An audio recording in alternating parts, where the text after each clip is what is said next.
Thanks very much everybody for coming. We have a lovely bunch of people here in Billy. We'd be very honored. So we're going to start the proceedings with a poppy ceremony that the executive here are going to initiate shortly, and everybody will be up to put a poppy on the cross while that ceremony works. So, we're also honored with some of the Navy fellows that Billy worked with and knew Bill over the years and whatnot, so that's very nice to see that it's come alive.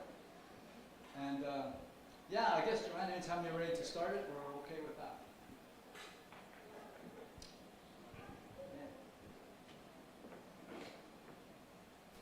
But first of all, I'd like to thank, our family would like to thank the executive for allowing us to use the facility and for the luncheon to follow. So we're really appreciative of that. Thank you very much. You're very welcome.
I'm good. How are you? Good.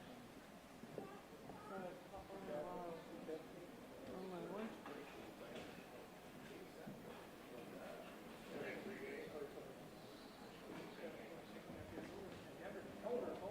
Younger. I'm 75 this year. Yeah. That's too bad. Now I just don't worry about doing things. And now we got back up. Yeah, I think it's 3 years. Where'd you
Okay, please take your seats again.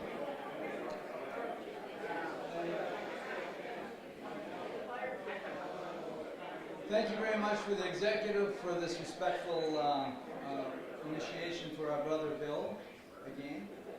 My name is Max Ansell. I'm Bill's older brother, and we are here to celebrate and honor the life of our brother Bill. Our family has lost too many people in the last couple of years, expected and unexpected. Bill's daughters, Donna, Tammy, and Brandy, as well as Bill's grandchildren, Tyson, Tammy, and Ryland, and of course Bill's great-grandson, Zayden. Yours has been an exceptional loss with both Leslie and your papa in the last couple of years, so our deepest condolences from our family as well. Today we have, just as an aside, today we have an open mic for anybody who would like to share a memory of Bill, and everyone is invited to come up and speak, so that's coming up.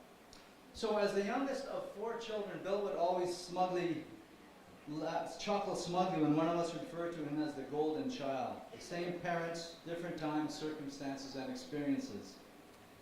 Brotherly love is a beautiful thing. But sadly, no one will be making any memories with our brother Bill, but what I remember and will miss the most over the years, the cold pints at the Bear, now the Dickens, delivered with a big, beautiful smile by his all-time favorite server, Leslie. I'm going to miss the bike rides and rollerblading around the airport trail and the goofy stories Bill could pull up from somewhere. I miss watching the NHL games and simultaneously texting back and forth. Bill's hockey knowledge was intense. I miss watching him play all those years, but especially with the Navy teams at the base here and in Calgary on some of the championships over the years as well. I recall more than a few games where Bill would set the tone early in the game, so to speak. In the first few shifts, Bill would run the goalie, instigate a brawl, and be tossed out of the game. And 5 minutes gone on the clock. One memorable incident in a championship game against a Canadian Forces rival somewhere was especially memorable. Early in the first period, as usual, Bill's goalie running and misconduct landed him in the office of a senior officer. It was a very serious affair that could have had him suspended from hockey for some time. So the officer has him in his office and he says, "What's wrong with you, Bill? What's your reasoning for running the goalie out through the end of the rink?" So with a straight face, Bill responds with everything he had in his defense. "Well, sir, he started it." And so they both fell about the place laughing, and needless to say, Bill was not suspended. He was promoted, actually. Always entertaining my brother. I miss the serious and not so serious conversations from time to time where Bill would update the shenanigans of his girls and the grandkids with all the love and pride of a happy papa. I would sometimes think it was my dad I was speaking with. The apple didn't fall very far from the tree. Apparently, years ago, Bill had moved the mountain at Mount Washington with a bunch of naval buddies on a memorable weekend skiing at Mount Washington. So last February, he called to say he's going to come up on Friday to go skiing for a couple of days. So shaking off the other than favorable forecast, we headed up the mountain in the rain and in the dark. And there were a few cars in the lot, and the snowing below and howling and all that kind of stuff. Billy was committed until they actually opened the car doors, and they almost blew off. And he said, "I'm okay to come up another time if you are." And I said, "Absolutely, Bill, yeah." So we popped into the lodge for a couple of hot toddies and later picked up some gear for Bill for later on, but sadly there was no next time. My brother told a great story with all the appropriate accents and colorful adjectives to make his point, with the really colorful ones for emphasis. For me to remember Bill is to recall those conversations, those stories that never failed to put Bill here today. Bill lived life on his own terms. He did not yield, not in hardship, not in sacrifice, not even in the private, quiet battles that came with relentless grief, pain, and time. Bill found meaning and pride in his service to his country and strength and pride in his family. Your papa loved each of you unconditionally, and there was nothing you could ever do to break that bond.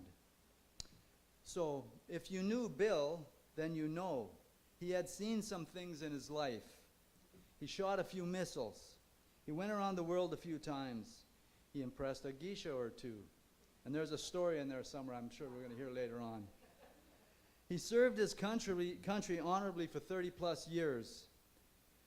He won a few hockey championships over the years while running more than a few goalies. He dished out a few punches, and he took a few. So if you didn't know my brother, now you know my brother, William Marty Ansell. We can all take comfort in knowing that Bill in eternal peace is still striving, still seeking, still finding, but never yielding. Much love to my brother. And oh, by the way, cancer sucks, full stop.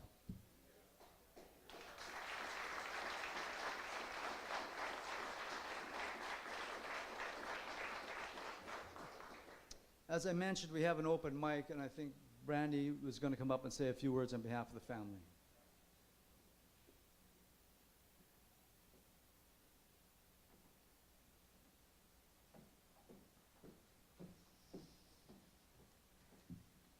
Thank you for all being here to celebrate the life of an amazing man. Bill had been in our life for more than 30 years as a stepdad, father-in-law, papa, and great papa. He was always there to help with homework, rides to and from hockey, teaching the grandkids how to drive. He was funny, smart, and although a man of few words, we never doubted his love and devotion to our family. Our mother, we, her children, grandchildren, and great-grandchild, won the proverbial lottery when he chose to be part of our world. There are so many great memories that we hold dear and will always and forever be proud to say that this amazing man was our dad.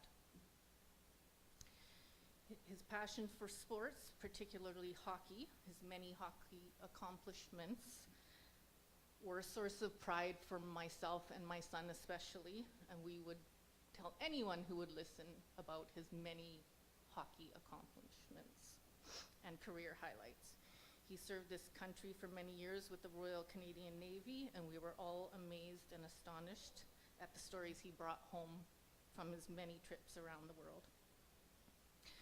The world was a better place because Bill was in it, and the hole his absence leaves in our hearts will never be filled, but we will forever try to emulate and live up to the example he set for us. Thank you.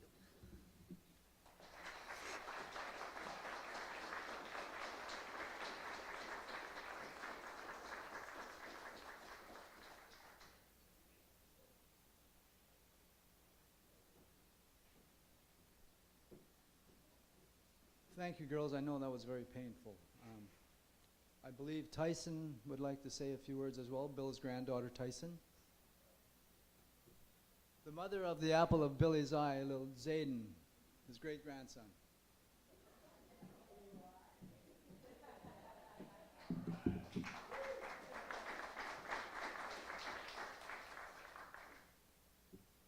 On June 9th, 2025, my papa unexpectedly joined my grandma, the love of his life in heaven, after a very short battle with pancreatic cancer. Saying that I'm heartbroken is an understatement, but I'm so glad that he's visiting all of his favorite people up there, and that he's no longer suffering. I'm so thankful that I got to hang out with him, and although he wasn't awake to see me when I saw him at the hospital, I hope he heard me when I sang him his favorite song, Wheat Kings by the Tragically Hip. Dear Papa, I don't know if words can ever truly capture what you meant to me, but I want to try. You weren't just my grandfather, you were my safe place, my steady presence, and my family in every way that mattered. You took us all in, loved us without hesitation, and showed me that family wasn't just about blood. It was about the love we choose to give. You and Grandma were soulmates, and I saw that in every moment you shared. The way you cared for her, even after she got cancer, the way you stood by her, and the way you carried her love even after she was gone. It was beautiful, and I know that wherever you are now, you're with her again, just as it should be. Your strength was unmatched, 30 years in the Navy and a lifetime of resilience. And even in the hardest moments, you never stopped being the man we looked up to. Even when life threw its worst at you, you carried yourself with the courage and heart that defined you. And let's be honest, you had quite a hard time keeping up with your three stooges, me, Tegan, and Rylan. I mean, I guess six stooges, yeah, absolutely. Somehow through all the chaos, you were the best papa we could ever ask for. I don't know how you managed to put up with us, but I'm pretty sure no one else could have done it better. I'm so grateful that I had you, and grateful for every lesson, every story, and every quiet moment where I just knew I was loved. Thank you for being my papa and choosing to love me, and for shaping my life in a way I'll always carry. I love you, Papa. Love always, Tyson.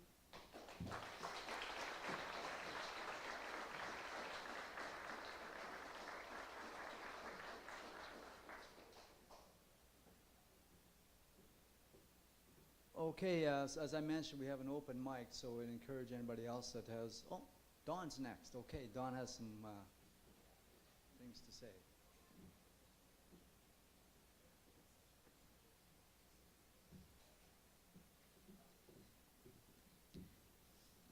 Really difficult following these people already, throwing their hearts out there for you. I just have a few thoughts I wanted to share with you. Hi to everybody. Thank you to the executive of the ANAF. Thank you for the representatives from the RCN. Thanks to friends and family and for everybody coming here today. Thanks to all those people who are online that I've been communicating with, the people that have sent their notes on email, their comments about Bill and what a great guy he was. You're right, he was. I'm Dawn Ansell. I'm Bill's big sister, and I'd like to just share a couple of reflections. By all accounts, Bill was an outstanding man. He was a strong and gentle man and a champion in every team in his life. He left our world a better place, as Brandy said, and he made an impact on all of us. We should strive to be more like Bill in many ways. There was 4 of us when we were growing up, and when we were kids, we were paired up. So I got Bill, Max and Pat got paired together. I got the better deal by far. Sorry, Pat.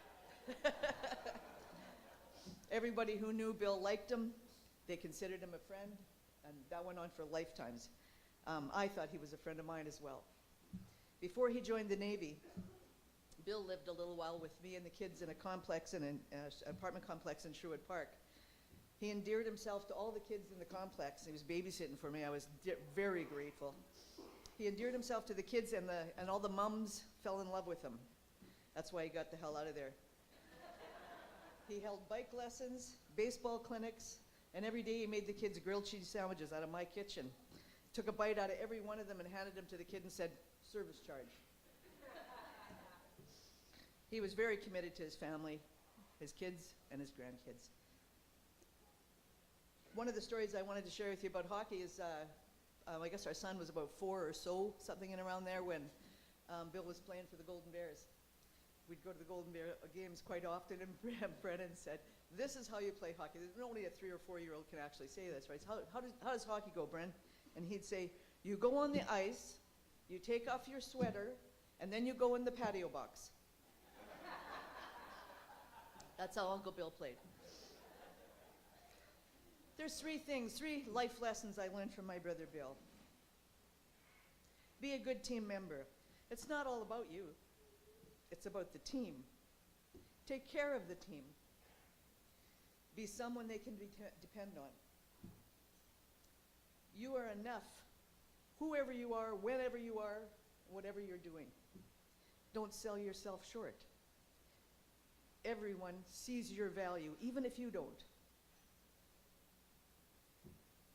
Be intentional when you talk to someone. Focus on them. Focus on their situation, their circumstance, and hear what they're saying. So to keep Bill's memory alive, we'll speak his name, we'll tell his stories, and we'll pass on his life lessons. Bill. I'll remember Bill especially. This is the hard part. With early morning walks on Sydney's waterfront, every time I make a lazy daisy cake. Right, Donna? Chocolate haystack cookies we used to make when we were kids, with all those beautiful glads and lilies that he grew in his garden every year. They were beautiful. When kids were watching kids playing hockey, because he was such a devoted coach.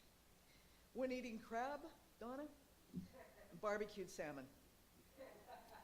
As we celebrate Bill's life today, we recognize it was too short, but it was very well lived. He was glad to have all of us be a part of it, so thanks for sharing your time with us. Meet some people today, have some nosh, enjoy his tunes and his pictures that we've collected about him, have a laugh, and enjoy yourself, because Bill would have liked that. Thank you.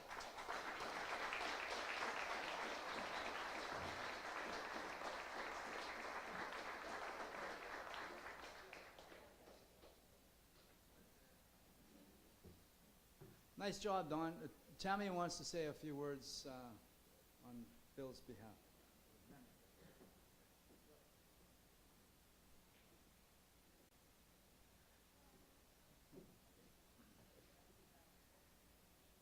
Dear Papa, you weren't the first one in my life, but nonetheless, you stepped up in as a second father. You showed a love that healed my youthful strife and built a bond that cannot erase time. Your chair is empty and the house feels too still. A quiet scream where your laughter used to be, my tears fall. Though I tried to be brave and strong and quiet sorrow and constant grief in me, I miss the days and the smile and the easy ways. You listened, you guide me, and made the bad feel small. I thought we had more time and more to say, but now I'm left with memories to recall. Your wisdom and a compass and a gentle hand still guides me through a path that I have to walk alone. Though the world moves on, it doesn't understand the weight of his loss and the quiet in my bones. I'll carry your spirit in the good you left behind in every kindness that I showed in all I try to be. And through your empty chair, you will never be filled. You see, your love remains a living legacy in our family. Rest in peace, Papa, until we meet again. We'll take the helm from here, Mama and Papa. Love you.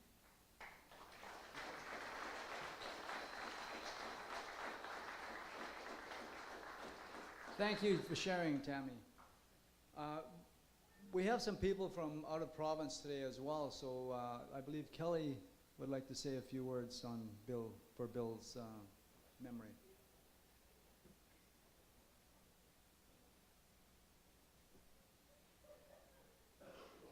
Kelly's from Regina, so he knew Bill in the early days as well, so he played a lot of hockey with him and some other shenanigans.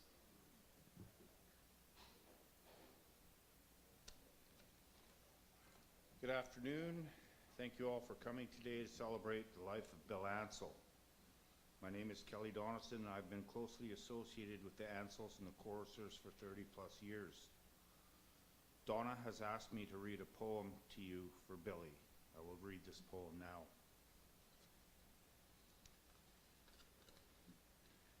If tears could build a stairway and memories a lane, I would walk right up to heaven and bring you back again. No farewell words were spoken, no time to say goodbye.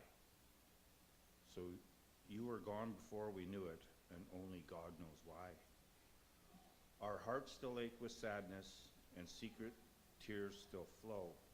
What it meant for us to love you, no one can ever know. I just want to talk a little bit about hockey. Bill was a big hockey player, hockey fan. So as a 13, 14-year-old growing up in Regina, the Regina Pats were a big deal to me. So quite a few games were attended by myself and my friends. Bill played for the Pats from 1978 to 1981. Bill had a very storied hockey career in Regina. And here's a little fun fact for you. The Regina Pats are a Canadian junior hockey team based in Regina, Saskatchewan, founded in 1917. The Pats are the oldest continuously operating major junior hockey franchise with its original location using its original name. The Pats name is associated with the Princess Patricia Canadian Light Infantry, which seems fitting for Bill after all his years of serving our country. That particular year, they were a very good hockey team with some real good talent on the team. Some of you hockey people will recognize the team members that played with Bill in 1980 that I remember. Doug Wickenheiser, Brian Varga, Barry Trotz, Garth Butcher, Ron Flockhart, Al McInnes, Ron Propp, Darren Galley, and Mike Blaisdell. I'm not sure if it was that year or the next year after, but anyway, Doug Wickenheiser was the league's top scorer across Canada and became the #1 overall pick in the NHL. And here's the fun fact, the #2 pick that year was Dennis Savard. So, really good talent back then. Because hockey was such a big part of his life, I want to share a story of one of his teammates, Doug Wickenheiser. He was a member in minor hockey of a team called the Early Birds, and I was the goalie for the Glen Elm Rangers. We faced the Early Birds in a league game and were the underdogs by a mile because of Doug Wickenheiser. Well, the final score of the game was the Glen Elm Rangers 2, Early Birds 1. The only goal scorer was Doug Wickenheiser. He shot the puck by my face, and it went in under the crossbar. So that's how big it was.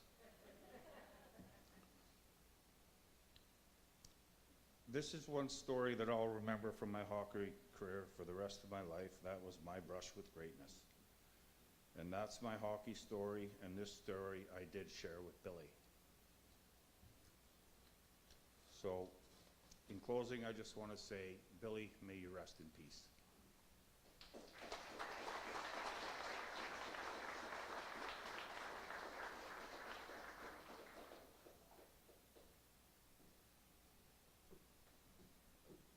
Good job, Kelly. Thank you very much for sharing. At this time, I'd call up L.T. Clay. He has some interesting things and stories and whatnot from Bill's career with the RCN.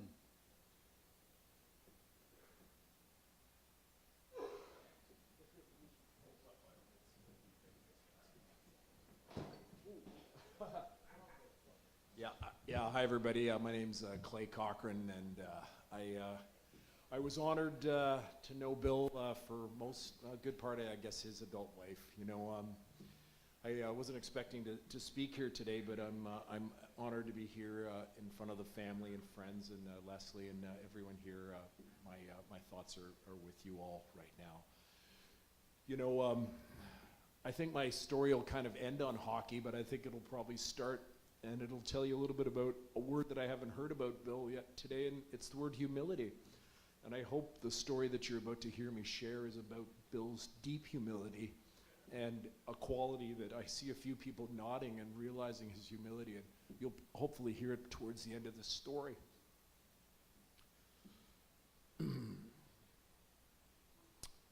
I graduated from the University of Ottawa in 1991, and I knew a lot about the American Civil War. I could tell you about the Battle of Chancellorsville and probably what happened at Gettysburg, but I probably couldn't tell you much about the Canadian Navy and the training that I was about to start.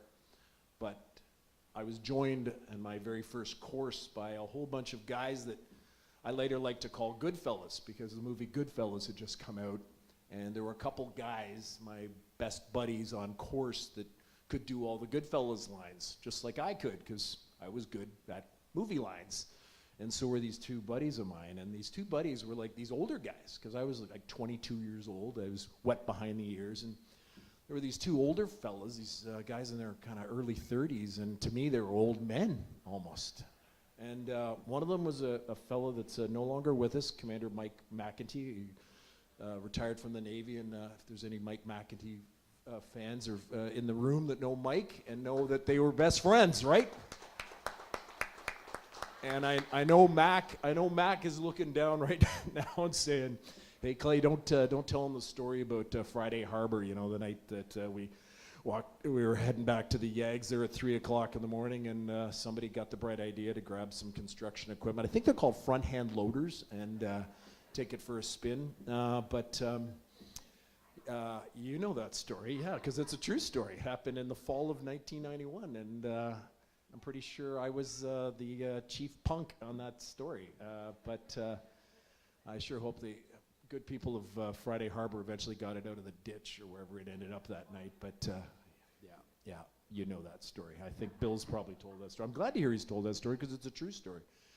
But you know, I met these two fellas, and they like I said, they were older than me, and they were also a little bit more talented than I was. They had more naval talent than me, and the only thing I had going for me at the time was I was a pretty half-decent, I see Dan Bodden sitting over there, and he's going to roll his eyes in a minute now, a port inspection diver for like 35 years, and I was a pretty decent diver, a ship's team diver. That's the sort of the shallow water diver, and that's really all I had to my name at the time when I met these guys, because these guys seemed you know, I had a real freshman philosophy about myself, but not these two, and they were really good at these movie lines. And I'll tell you this quick story.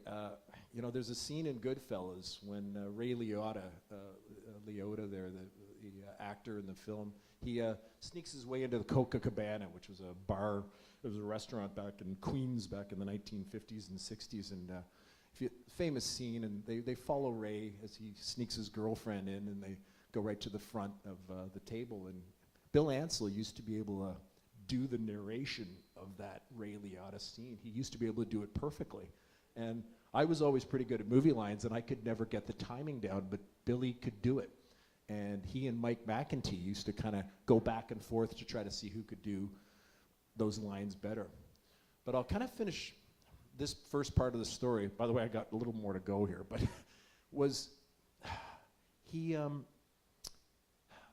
we had this thing in training where we would, if you failed the run, so if you went up to the bridge and you were off the watch or you were the navigator for the run, you know, you'd finish the run. You'd know halfway through how it was going, but at the end of it, the instructor would be there with a clipboard, and you know, he'd give you the bad news or the good news or whatnot. And we were all under a great deal of pressure, of course. And but Mike and Billy specifically, you know, they would use a totally different term if you failed the run.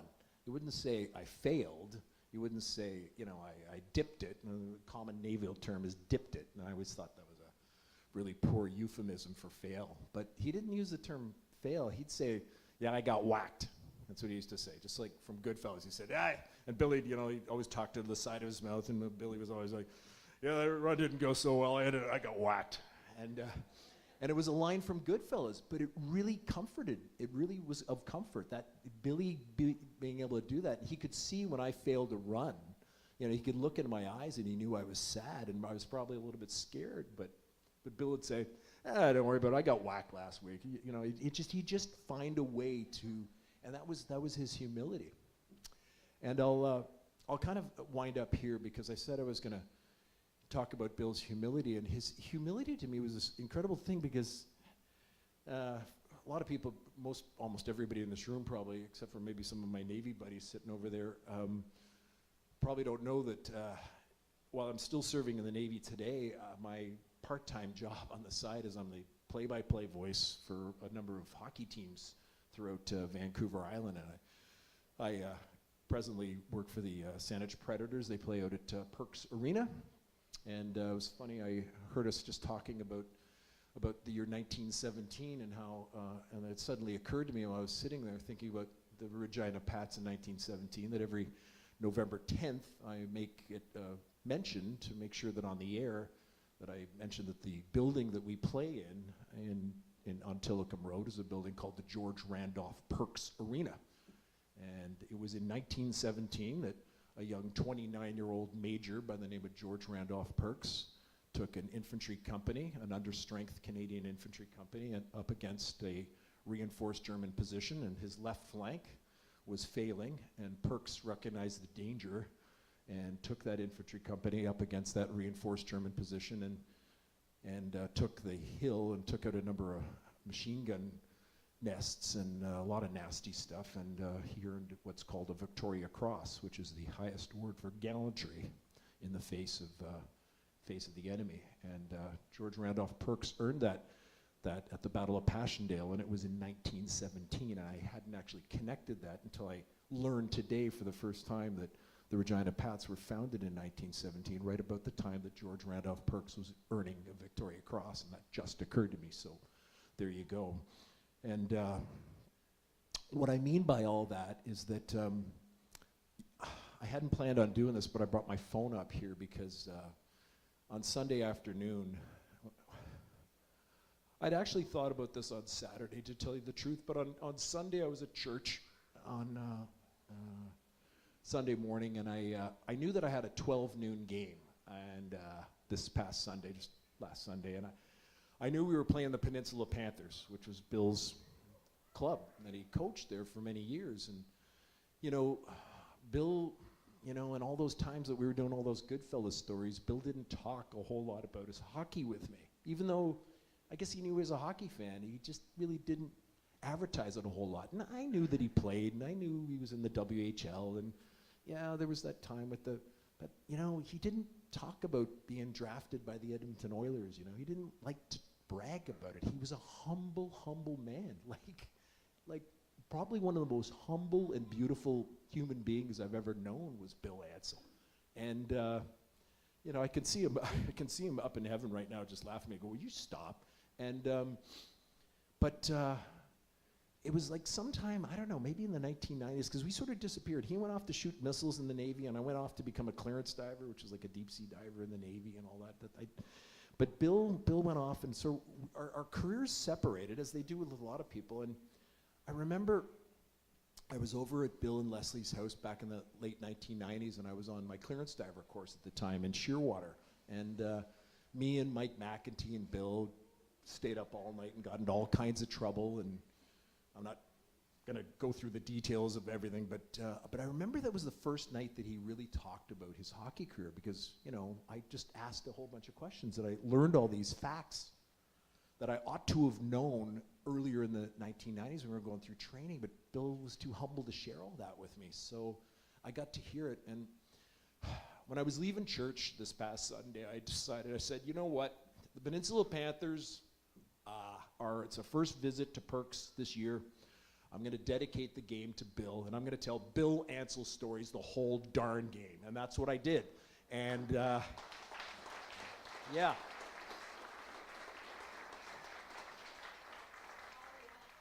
Yeah. Oh, no, I kept the F-bombs out. I'd be canceled if I did any of that. Thank you very little. No, I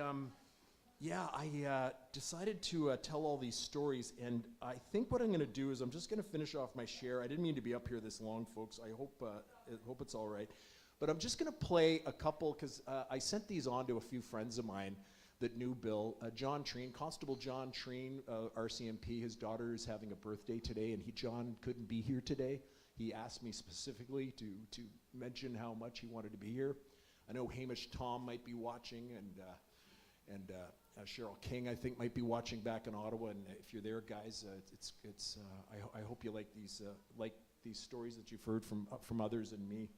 And I'm just going to play three quick videos here. You won't be able to see them, but you'll be able to hear my voice. And try to imagine as I play these for you that you're looking at a hockey rink between periods. So there's probably a Zamboni going along. But hopefully it'll play on the microphone here, and you'll be able to hear. I'm not going to play them all. I think I was counting later that Sunday, and I think I told about 10 stories, including Friday Harbor. And I'm just going to play one or two, but hopefully you'll hear a little bit of that theme of humility that I was trying to express. And here's one of them. Let's see if this comes up here. We're going to go and play some Billy Ansell music right now. It's promised to. Oh.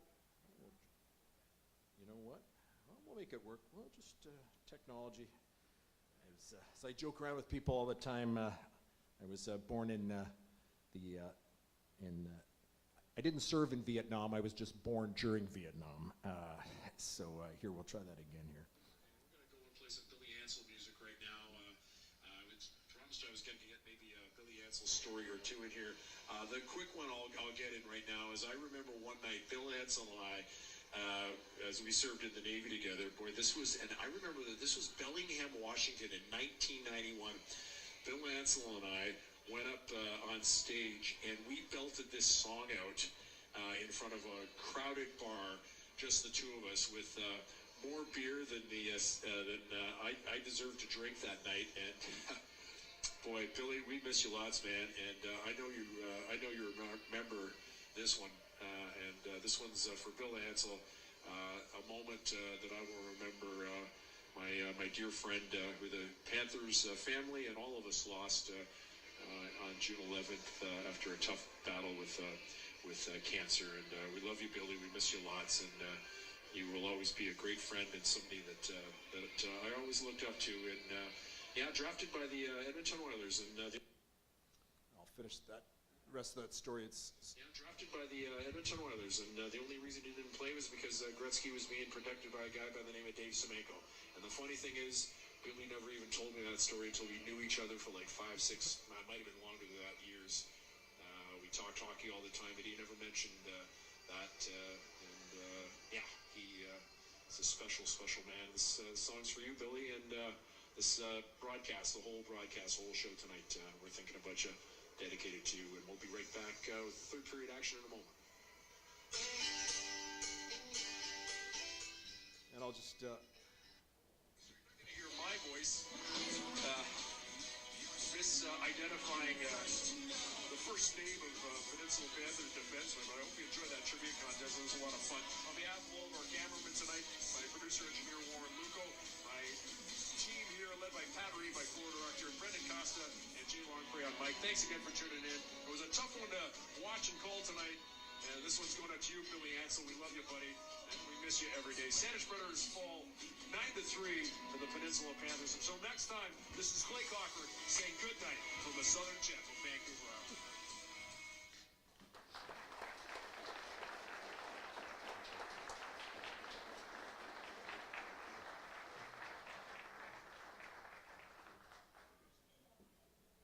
Wow, that was awesome. Thank you very much. We don't have at this time anybody that's scheduled or, okay, we have another speaker, Mr. Jim Sturr. He's Bill's cousin, our favorite cousin, and he has lots of stories to tell all of us, and I'm sure he's better at a few of the good ones, so.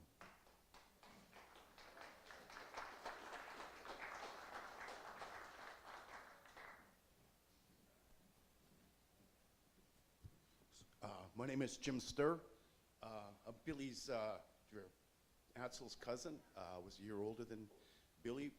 We were inseparable as young kids. We grew up in Regina, Saskatchewan. The Ansells had a cottage out at, when we were young at Madge Lake, and then later on in Regina. I think Billy and I spent the first 17 New Years together because our parents, they'd go for New Year's, and somebody, it was usually Dawn, that would be babysitting us, so that was awesome. Bear with me, because this is probably the toughest thing.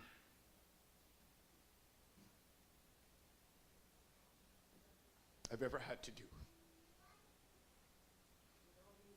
So I was very lucky growing up. Like I said, I was a year older than Billy. So I got to watch him play from when they were 10 years old, him and Doug Wickenheiser. I remember them playing against the Kitchener-Bauer Krauts, and got to watch my Uncle Ron coach Billy and the Regina Pat Blues in the Saskatchewan Junior League. And then Billy ended up playing for the Regina Pats, and we talk about the Regina Pats. One of the stories is when they went to the Memorial Cup in 1980, and you're talking about how Billy was, and they were playing Medicine Hat, and I was very lucky. I probably went to 90% of the hockey games that Billy played at that time. And they were playing Medicine Hat in the division finals, and Kelly Harudi was a goaltender for Medicine Hat, and as Billy is talking about hitting a goaltender, and Billy slid by Harudi and knocked him on his ass, and And the coach of Medicine Hat at the time, Patty Janelle, didn't like that, so he sent Kevin Griffin out to get to Billy. And that was probably the largest brawl I've ever seen. It was a bench brawl. Medicine Hat Tiger guys were going into the stands. And you know, growing up, I found I kept all these paper articles or whatever, and so when we knew we were coming out here, I got a bunch of my cousin Pat when he was playing for the Pats, and Billy, and so there's that article if you want to see it. I think we brought that, but and then the next year, Billy ended up being the captain of the Regina Pats. Doug Wickenheiser went first overall. There was Darren Veach went to Washington. Blazer went to Detroit. So I was very lucky. And you know, one of the stories, kind of this is Billy and I, we used to have a lot of fun, have a few cocktails, and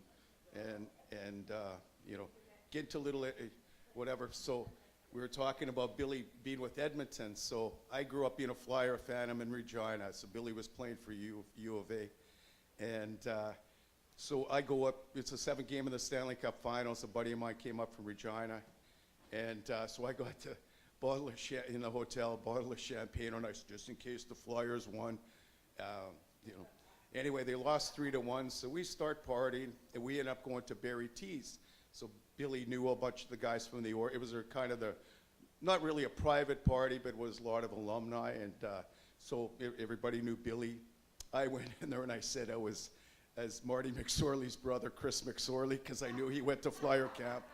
And my other buddy he said he was Kevin McCullen's cousin from Yorkton, you know, because he had a mullet. So anyway, so we're partying at Barry T's. Now we get invited to the Oilers' private party. In Edmonton, it was at Yanni's, this Greek restaurant on White Avenue. And being how we are or whatever, I reach over to the bar, I grab a 40-pounder, and we start drinking. So now this is like 8 in the morning. And this is kind of like a Billy and I story. So we're out there, and we're waiting for a cab, and Billy starts shaking the parking meter, and I kind of go up and look at it, and next thing you know, boom, right in my head. I just start leaking or whatever, and you think we could have got a cab on the way home? Virtually impossible, but that was kind of a story with Bill. And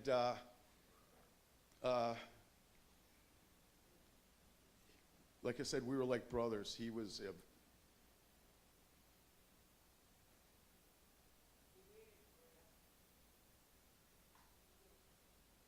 a very important person in my life.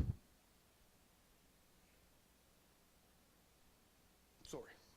And so now in the Navy, so Pat, 1994, the Grey Cup was in Vancouver. And Billy, the HMCS Vancouver was docked on Canada Centre because it was the 50th anniversary of the Navy winning the Grey Cup. And in fact, it was St. Hyacinthe, Donnacona Navy. They had beat Hamilton Flying Wildcats 7-6. That was in Civic Stadium in Hamilton. So that was the 50th anniversary of the Navy in the Grey Cup. And so the first night, Billy was the officer on duty, and we went and had a few cocktails, get us a tour, and so the next night, Billy came with us. We went to Rendezvous Regina, and you know, everybody's.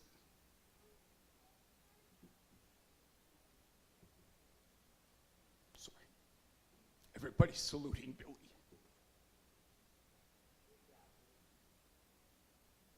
Sorry. And it was such an honor. That was my cousin, you know.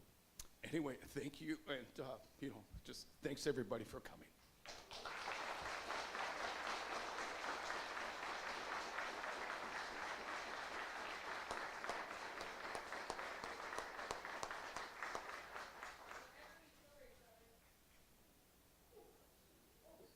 Thank you very much, Jim. That was a beautiful, beautiful tale.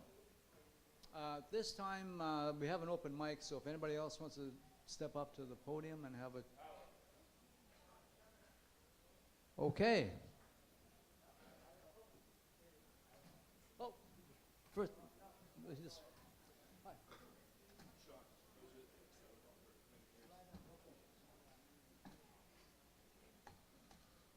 Hello. Oh, Bill. Not only was he good at hockey, but golf. And for many years, I was his son-in-law and ex now. But the odd Sunday, I'd phone him and say, "Hey, you want to go shoot 9 or 18?" And he'd be like, "Oh my God, I've been waiting for your call. I got to get out of here." So we go out and end up picking up Maddie too, and we go out and golf all day. And he was always good because he'd be the D&D. But some days he wasn't. And there's many times we come home and Leslie, she was not impressed. Not impressed at all. And there's just so many stories, Bill. He was a hell of a man. But there's this one story I got to tell.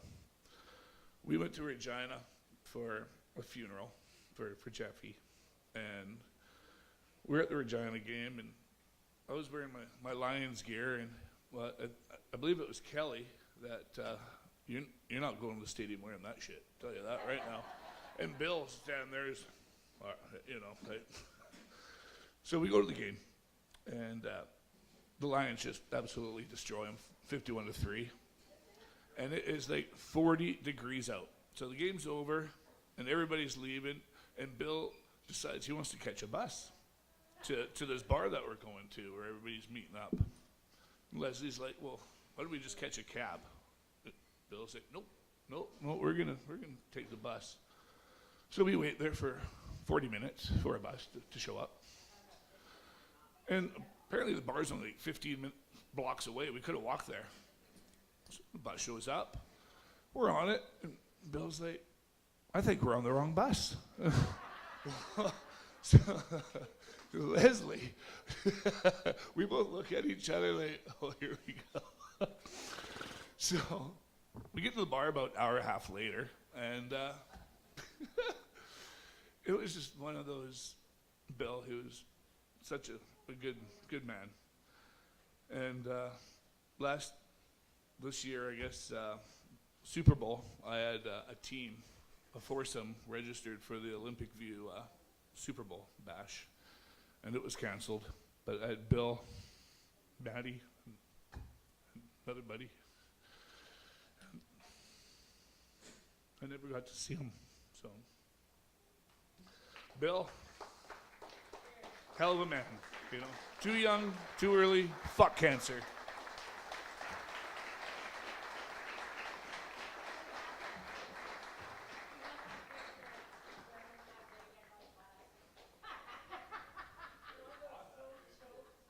Thank you very much for sharing that, Sean. So I think some of these stories need to get vetted. Some of them are getting a little bit wild.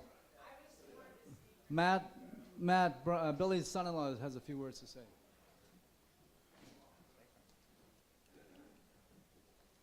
Hi, everybody. Thank you. Thank you for being here to celebrate Bill. My name is Matthew, and I've had the pleasure of being Bill's son-in-law for the past 23 years. Excuse me. Thanks, Bill. I'd like to give my deepest condolences to Bill's family, sisters, brothers, cousin, daughters, son-in-law, or Jack. Jack. Yeah, his grandkids and his great-grandson as well, all his friends and family. Bill was a hero. He was a father. He was a son. He was a brother. He was a husband. He was a papa. He was a great papa. He was a friend. We all seen Bill in our own way, and everybody here today has a memory of Bill that nobody else does. But I can say with about 99% accuracy that each one contains a smile, or at least somewhere in that memory there's a smile with Bill. I don't know how you all seen Bill, but through my eyes, I seen a man who dedicated the majority of his life to his family, without question or hesitation, with an outstanding hockey career not only in his younger years with the Regina Pats, but also in his university time and playing with the Navy after retirement, assisting the Peninsula Panthers to a championship in his year with the organization. It's amazing. Top of that career, in the Navy, serving with his country for 32 years. His life is beyond words. What an inspiration. Always rising to the top. His marriage and dedication to his wife Leslie is without question. He took on some of the biggest challenges, and like Atlas, he held the world on his shoulders.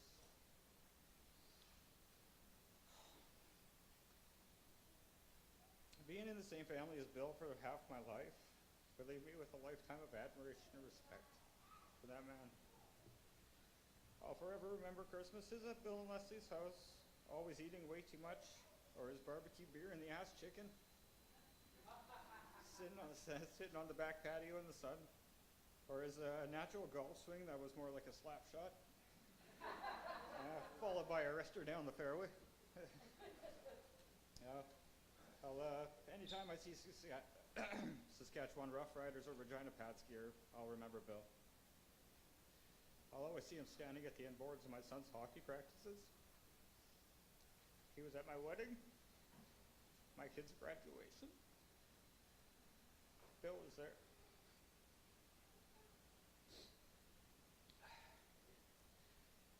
Bill kept the lighthouse lit in the darkest of times. He helped keep the ship afloat. He helped to preserve the dock for life. He was an anchor, and he was a lifeboat. Bill was somebody you had looked up to with respect and admiration. So what I remember most about Bill was his height. Although he looked a little short, he was 10 feet tall. Thank you.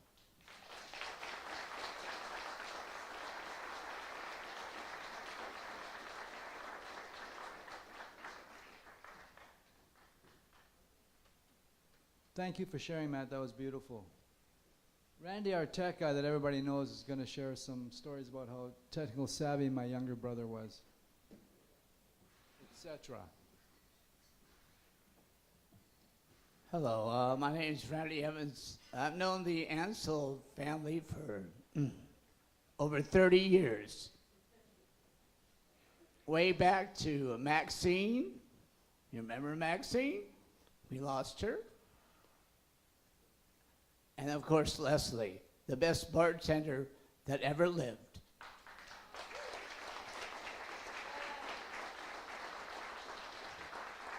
And that's how I met Billy, through Leslie. She served me alcohol for 30 years, as you can tell. And of course, I do believe Brandy, I did her wedding. Right on East Sanish Road. DJ'd that. Yeah.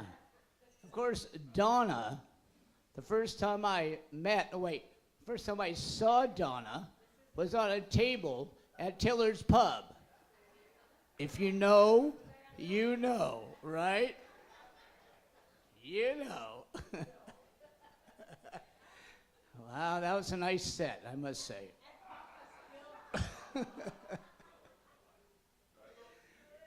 But you know what? It doesn't seem fair that these people have been here 3 times in the last year and a half to celebrate a life. You look up and go, really? Really? That's enough. There's no more Ansells who are going to die anymore. That's enough, okay? I've had enough with you.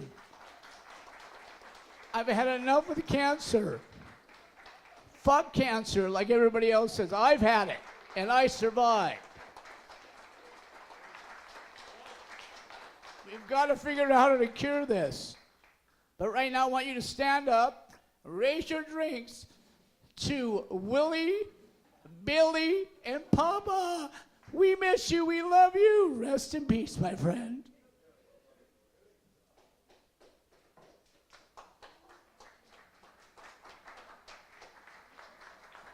Thank you so much. Once again, I love you, Billy. Amen to that. So at this time, unless somebody wants to come up and say a few words, we'll put Randy to work and flip on the slideshow and have some tunes. And we have a taker.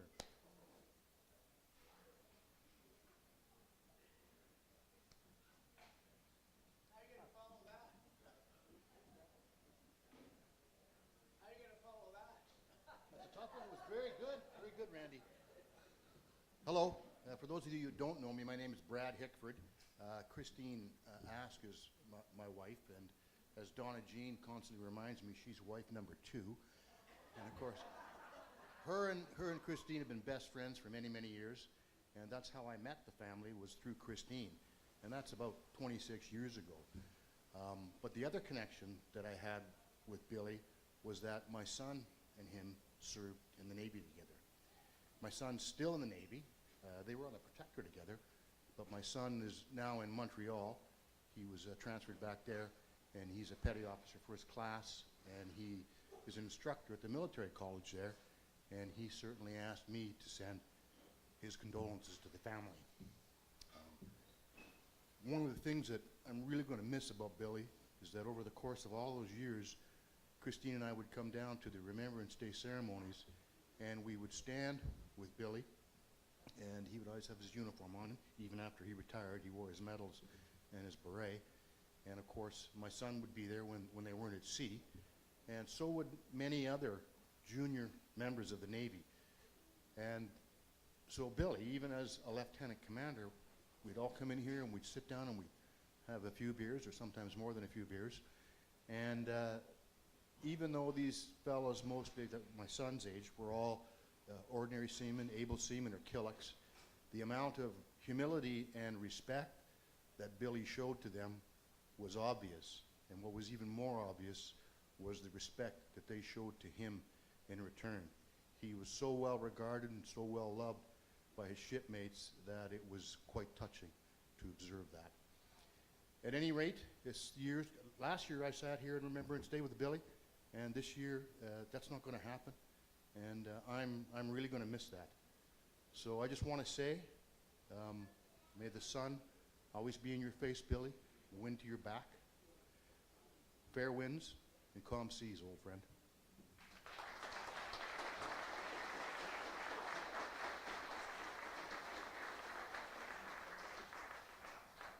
Thank you for that, Brad.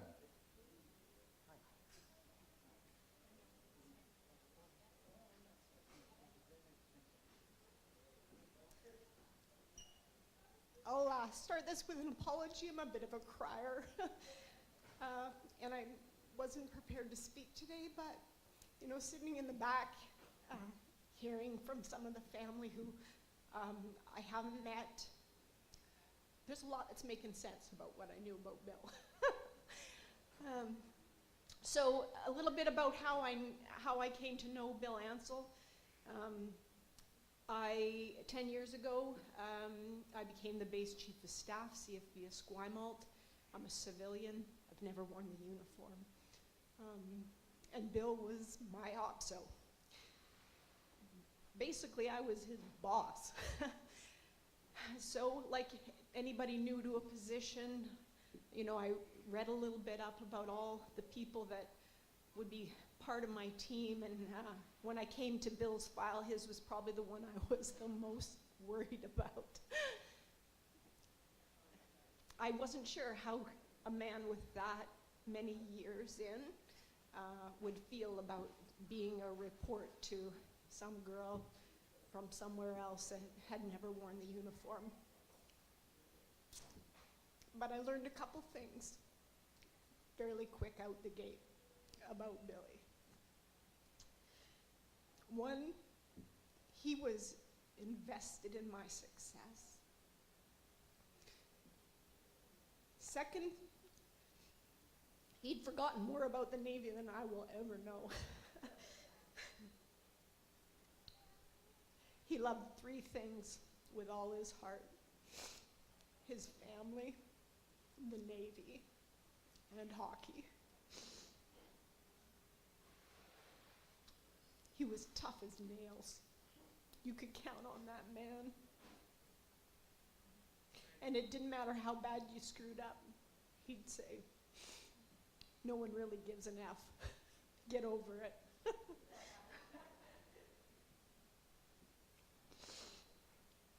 The other thing that became apparent through all the stories that he told, and man, there were some good ones, he had packed more living into his life than most people will ever do. He was an example of how to take on life with grit, determination, a laugh, and a good story.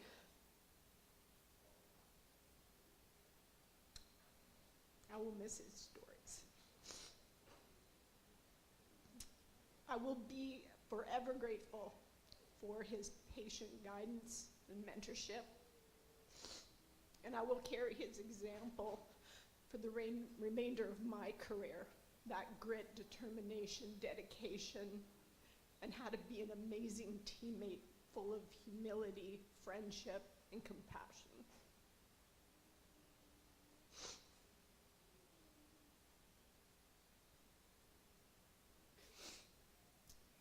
To the family, there's probably,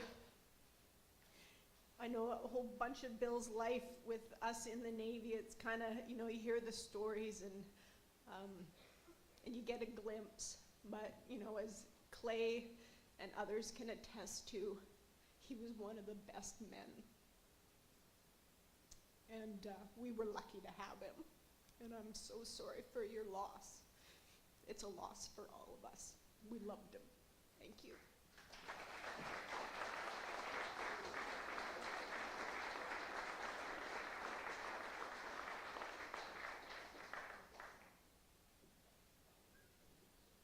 That was beautiful. Thank you very much for sharing.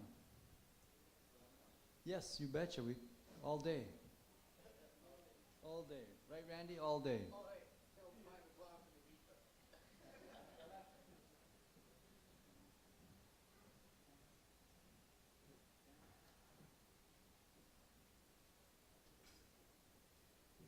Hi, everybody. My name's Dan Bodden. Unlike many, I didn't know Bill all that long, but he was my boss for the last posting he did in the military from 2019 to 2021. We're at the Transition Center together. It's a unit that helps members transition out to civilian life. And Bill was at the end of his career, and I was his go-to guy, so to speak. During our time together at the Transition Center, we had to go to Cornwall, Ontario, to what used to be the NAV Canada Center, and do this mandated course we had to do. And so there's a group, a class was like 100 or so people who were there. And there was this other woman, I'm like Clay said, I served with Clay and with a bunch of these guys over here for a long time. I switched to the Air Force in 2005 to the search and rescue occupation. I knew this other person. She was in her flight suit, but I didn't know her, and because she had a bunch of other different regalia on, so I didn't know her. And a lot of the people in the military aviation community do know each other. Anyway, Bill and I we were having dinner one night in the dining room, and we're talking, having a glass of wine. Like you said earlier, Don, when you met Bill, everyone who ever met Bill liked Bill right away, and that is no small understatement. In a very short time, we developed a very tight bond, and I'll have another sidebar to that in a minute. But anyway, we're having drinks, and this woman comes walking by, and towards the end of dinner hour, and she asks if she could sit down with us. And so we it's sitting down and we talking. And so it comes out that she's an actual search and rescue pilot herself. She flies Hercs, and so we knew this person and that person. We got all this long chit chat, and Bill's like looking back and forth, like what, he's just invested in what a great story this was and everything. So as all these stories do, it goes towards hockey. And Bill was obviously very proud of his career, and he said, well, I'm one of 2 CAF members to ever play in the NHL. I played for a few games with the Oilers, and the other guy was Eddie Stankowski, who played for the St. Louis Blues, and she goes, well, I know, that's my husband. And I swear to God, if I could taken my pinky and touched his nose, he would have just fell right out of his chair. He could not believe that. You'd never see Bill like that. So I'm the guy who got to sit, because Bill, the Ansell family, I think knows the Stankowski family, and they just had this wonderful conversation. It was awesome. Bill, I could see Bill relishing that story for days, after it happened. Going to miss him. Again, I didn't know, but after his retirement, I check in with him once in a while, and we were, colleagues through COVID and everything. It really drew us close together, and we'd start chirping at each other once in a while. And every time I got a little too lippy with him, he'd look at me and go like that. By the second or third time, I'm like, boss, what the hell is this? And he goes, that's the steak you're going to need for your face when I punch you in the face. Like, that was Bill. That's what. You're going to need a steak. I'm going to get left or right, your choice. Quick and dirty. Like I said, I did check in with Bill. And like many of us didn't know he was sick. He didn't want to talk about that. And going to miss him. And it's an honor to be here today. Thank you.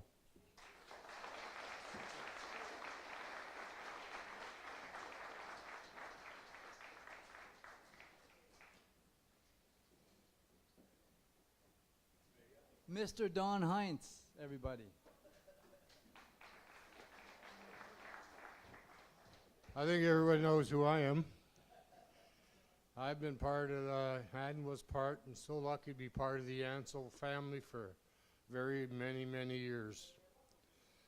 I don't know, all of you know, I was Bill's mom's partner for many years until she got sick on us. It touches my heart. It hurts me really bad. I never sailed with Bill, but I wish I would have, because he was a great guy, and all his family are great people. Up to just a few months ago, I'd be walking the Lochside Trail and I'd meet up with Bill. Him and I would cross paths just like two ships at sea in the dark, sailing past each other, and we'd stop and chat.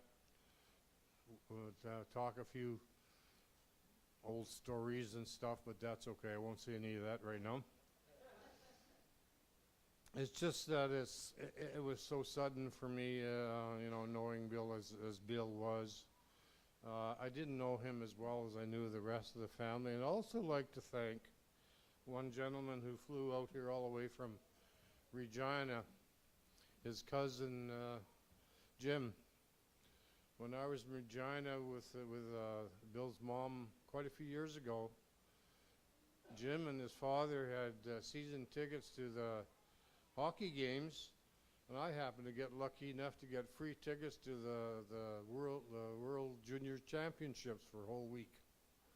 So I lucked in with that family quite a bit.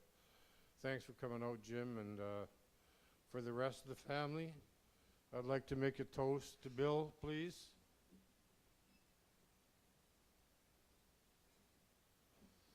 May Bill rest in peace. And to the rest of the family, my condolences. Thank you so much.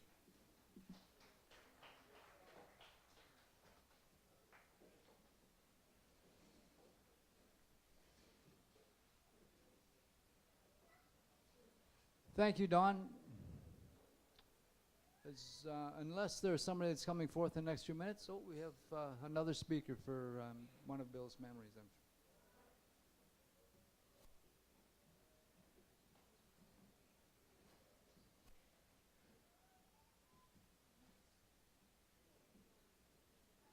My name's Alan. I'm going to keep this short and sweet. Bill, you and your family is like family, and you're going to be missed. Thank you.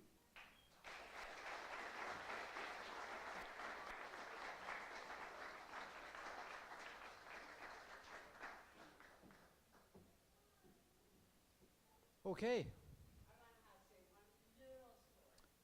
Promise?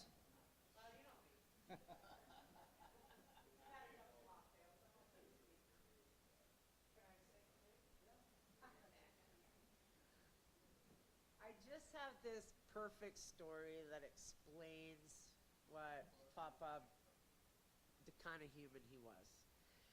He was trying to pick my mom up in the Bear and hanging out at her bar. And me and my friend Christine went down to the pub, and I only had a sweatshirt on. And I sat down beside him. My mom's like, "Oh, this is Bill." "Oh, yeah." Roger that. And I was sweating like a hooker in church. But I was like roasting, and you know what that man did? He says, pulls his sweatshirt off. He had a tragically hip shirt on. Gave it to me to wear. And my point is the type of man Papa was, is he literally gave me the shirt off his back. And I want to say a cheers, and that he was our parent, our stable parent, and we will miss him so much.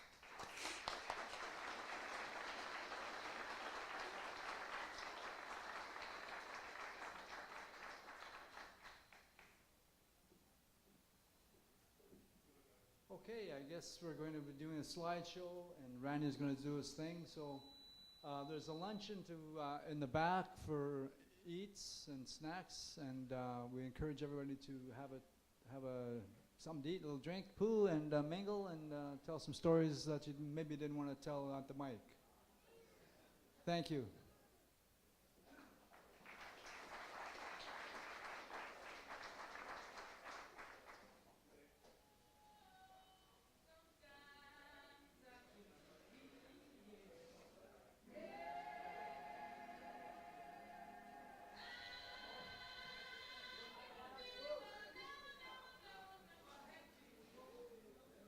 It's not up there.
Check out that slideshow. Here it is.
Thank you.